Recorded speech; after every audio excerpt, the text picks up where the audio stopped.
아니 아까 얘기로는 질문 많이 할 것처럼 해놓고 저 많이 했어요. 두 사람이 처먹고 저를 왕따 시킨다 이렇게 생각해요. 이런 식으로 하는 맞습니다. 겁니까? 감사했습니다. 많은 정보를 들었고요. 시청자 여러분, 참고로 여기 중요한 정보를 제가 하나 전해드리겠습니다. 이 두 분의 시청자 여러분 안녕하세요. 정부의 방역 지침을 100% 완벽하게 지키고 있는 2021 주목해야 할 사회가치 트렌드 그 네 번째 시간입니다. 저희가 앞서서 세 번에 걸쳐서 코로나와 불평등 문제, 기후위기와 그 대응, 그리고 가치 소비와 기업의 사회보험 활동까지 살펴봤는데요. 어떻게 보면 앞서 얘기한 주제들이 더불어 잘 사는 사회에 대한 고민에서 시작됐다고 볼 수 있는데요. 그렇다면 이 시간 토론의 주제이기도 한 사회적 경제가 사실은 매우 중요해 보입니다. 두 분 안녕하십니까? 안녕하세요. 안녕하십니까. 안녕하세요. 지난번 사회가치 심층 인식조사에서 그분 중에 이제 한 분이 협동조합, 이제 마을 경제, 사회적 경제에 대해서 굉장히 열정적으로 말씀하신 분이 계십니다. 대화를 하면서 상당히 많은 부분에 공감을 했고, 그렇다면 사회적 경제가 도대체 무엇인가? 관심도 좀 더 커지고 그랬었거든요. 그래서 이번 기회에 뭐 제가 개인적으로도 우리 시청자 여러분들도 사회적 경제에 대해서 조금 더 알아가는 시간이 되도록 하겠습니다. 박 대표님은 사회적 경제 전문가시고 사회적 기업 컨설팅도 하시니까요. 사회적 경제가 무엇인지, 또 역사 얘기도 좋고요. 사회적 경제란 이런 것이다라는 개념 정리도 좋고 일반인들이 이해하기 쉽도록 한 말씀 부탁하겠습니다. 사회적 경제, 말 그대로 개인 경제 아니고 국가 경제 아니고 기업 경제 아니고 사회적 경제입니다. 사회적 경제를 이해하실 때 복잡한 이론보다는 딱 네 가지 키워드를 기억하시면 좋을 것 같은데요. 필요,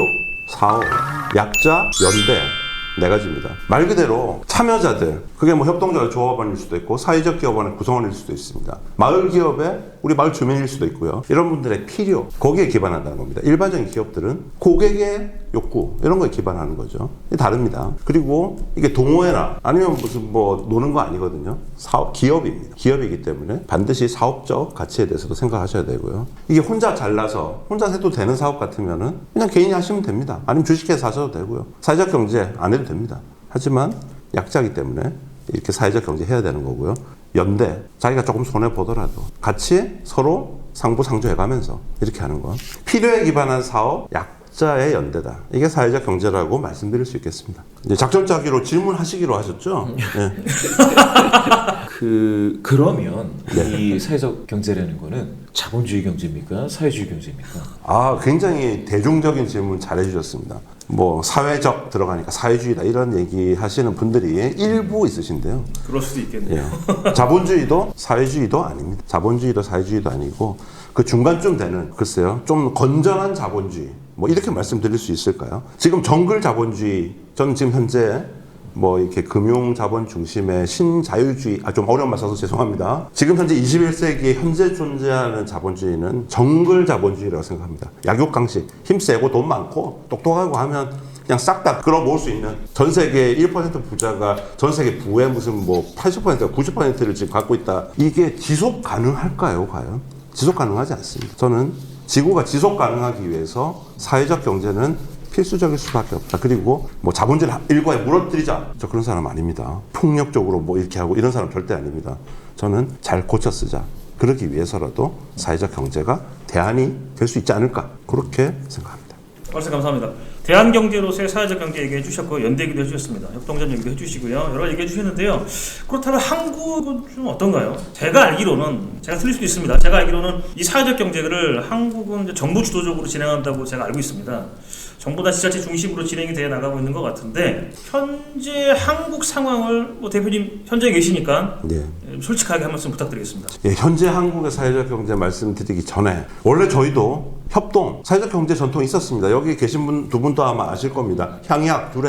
그게 그렇죠. 국사 시험 볼 때 많이 나왔습니다. 예, 그러니까 이 주입식 교육의 아주 좋은 점 중에 하나인데 암기가 잘 돼 있는 거. 향약, 두레 그런 전통, 그것뿐만이 아니고 하여튼 저희는 서로 돕고 이런 전통이 없던 민족이 아닙니다. 그런데 일제강점기에 민간에서 그런 서로 상부상조하고 이렇게 되면 그게 독립운동으로 연결돼. 일본은 물러가라. 이렇게 연결되고 이렇게 될까봐 막았어요. 근데 그렇게 해도 어쩔 수 없이 예를 들면 신용협동조합 이런 거는 일제 총독부 주도로 만들고 이런 일을 했습니다. 그렇게 꾹꾹 눌려 있다가 1960년대쯤에 박정희 정권 시절이죠.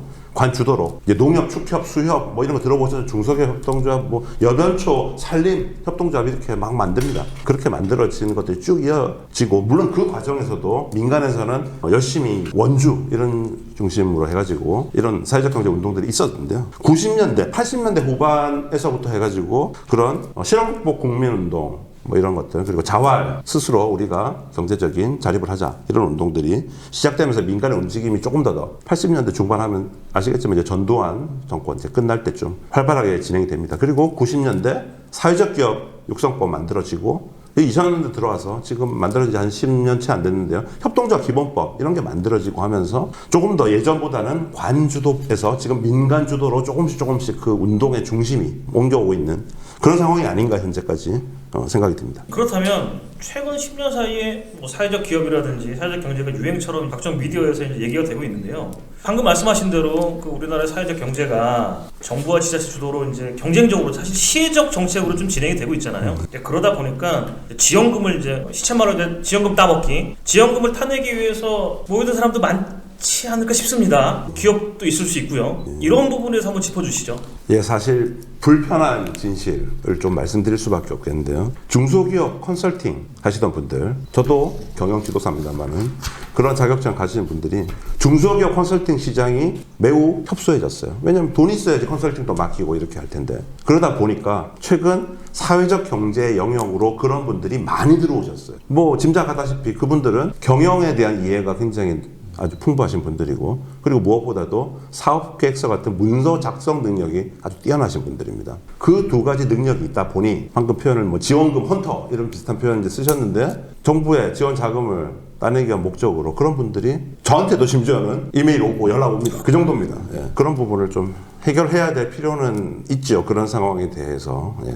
지원금을 많이 받는다 이러는데 그러면은 이게 사실은 그게 일종의 지원금을 받을 수 있도록 컨설팅을 한다라는 게 뭐 서류 작성을 도와주고 뭐 이런 것일 텐데요. 예. 사실 그렇게 되면 이제 사회적 경제의 혜택을 그런 제도적인 혜택을 받을 수 있는 그런 사람들은 이제 페이퍼 작성에 능한 사람 이렇게 봐야 될까요? 아니면 만약 귀농을 한다거나 귀촌을 해서 농사를 짓는 분 중에서 이제 좋은 아이템을 발굴을 해서 이런 거 하면 사람들끼리 협동조합을 만들어서 뭐 하면은 좋지 않을까 이런 사람들은 이 지원금을 잘 받기가 어려운 겁니까? 어떻게 됩니까? 예, 굉장히 좋은 질문을 해주셨는데요. 일단 방금 지원금 헌터 이분들에 대한 어떤 대응력을 키우려면 자체적으로 본인 또 경영에 대해서 공부하시고 당사자가요. 협동조합이나 사회적 기업 하시려는 분들이 당사자가 그렇게 공부를 하셔야 되고 문서 작성 능력 당연히 많이 이제 작성을 해볼수록 어떻게 하면은 이 잘 우리가 선정이 될 수 있겠다 이런 노하우를 배우실 수 있을 거고 그런 거는 기본적으로 필요하고요. 방금 말씀하신 거는 귀농귀촌 제가 봤을 때는 이게 꼭 뭐 정답은 아닐 수 있습니다만 인구 한 10만에서 30만 그 정도 내외되는 지방의 거점 소도시들이 있습니다. 예를 들어 가지고 경기도 화성, 강원도 원주 그리고 전라북도의 전북 완주 그리고 뭐 경남의 진주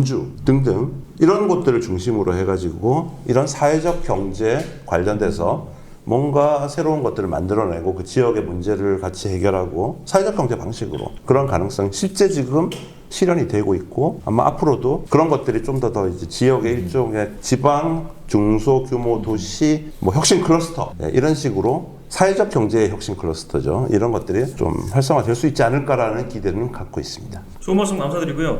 앞서서 문제점을 조금 짚어봤는데요. 그렇다면 심층 면접 저희가 진행할 때도 조금 언급되기도 했었는데 대표님이 이제 협동조합 직접 운영도 하시고 사회경제 전문가이시기도 하니까요. 전문가 관점에서 바람직한 사회적 경제의 방향이라면 어떤 것이 있을 수 있는지 한 말씀 더 부탁드리겠습니다. 사회적 경제라는 것이 아까 처음에 필요에 기반한 사업 조직이고 약자의 연대다 이렇게 말씀드렸어요. 그러다 보니 사실 기업은 저는 이렇게 생각합니다. 기업가 정신, 기업을 만드시는 분들이 창업하시는 분들이 이 기업을 만듦으로써 나는 어떤 문제를 해결하겠다. 그리고 장기적으로 나는 어떤 회사를 만들겠다. 이런 것들이 굉장히 포지티브하게 딱 정립이 되고 그리고 기업을 만드셔야 되거든요. 그런데 필요에 기반한 사업과 약자의 연대인데 말하자면 생계형 창업 뭐 이렇게 될 가능성이 높아지는 겁니다. 그래서 거기에 머문다고 한다면은 사실 사회적 경제의 미래가 밝기만 한 건 아니라고 생각이 듭니다.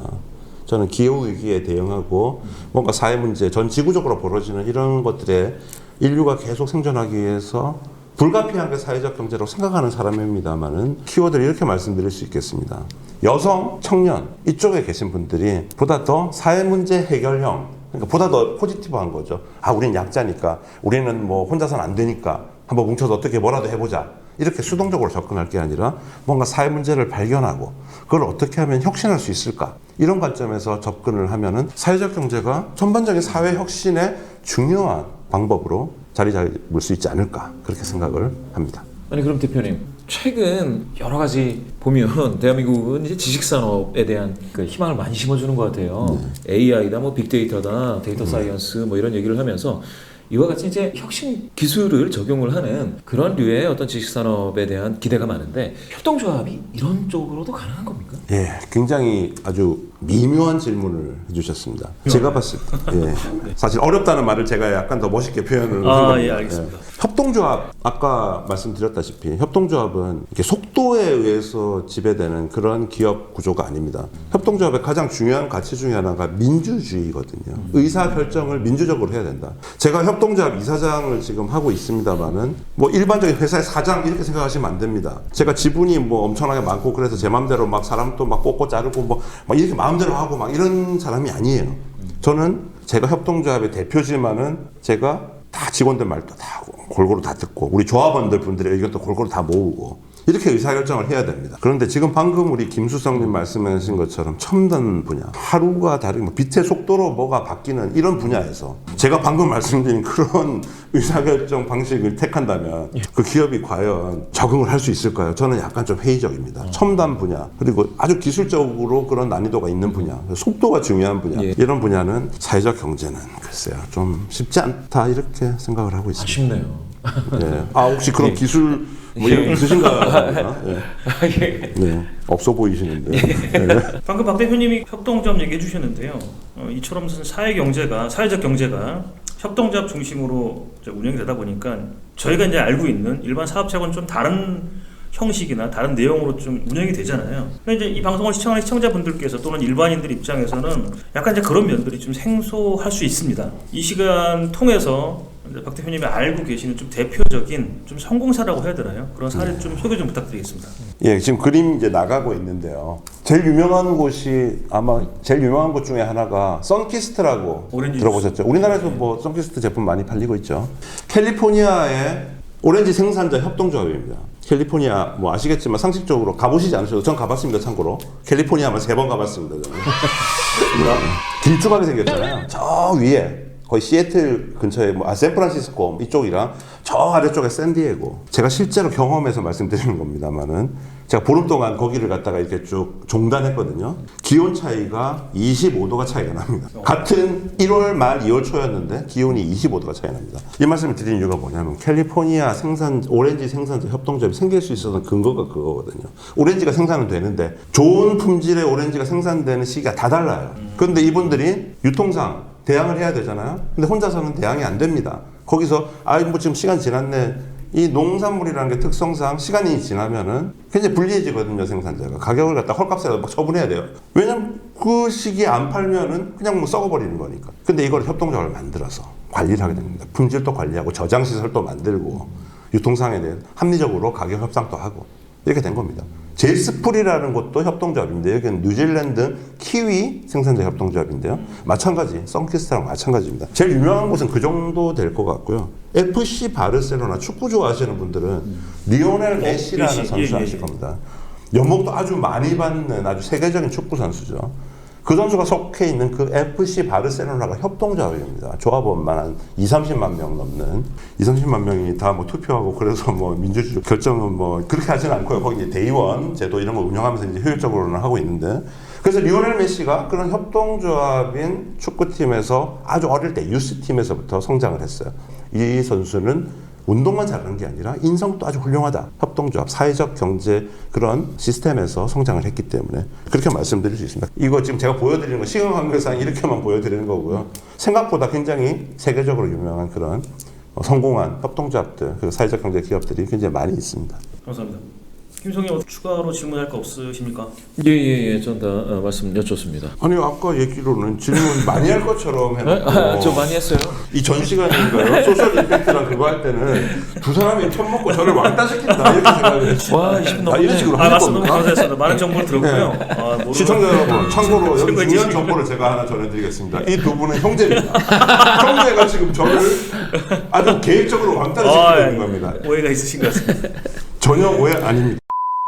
자, 이상으로 2021 주목해야 될 사회가치 트렌드 그 네 번째 주제, 사회혁신을 위한 대안으로서의 사회적 경제를 통해서 더불어 사는 사회에 대해서 고민을 좀 해봤습니다. 박 대표님께 진심으로 감사드립니다. 좋은 정보 감사합니다. 자, 다음 시간에는 이제 마지막 시간입니다. 저희가 이제 5회를 진행하기로 했고요. 드디어 이제 5회가 다음 시간으로 끝이 나는데요. 전체 이제 1회부터 4회까지를 정리하는 시간으로 공정과 또 그에 따른 공생, 더불어 같이 정말 잘 사는 사회가 정말 될 수 있을까라는 문제를 한번 짚어보도록 하겠습니다. 자, 이번 시간 진심으로 두 분께 감사드립니다. 자, 시청자 여러분 감사합니다.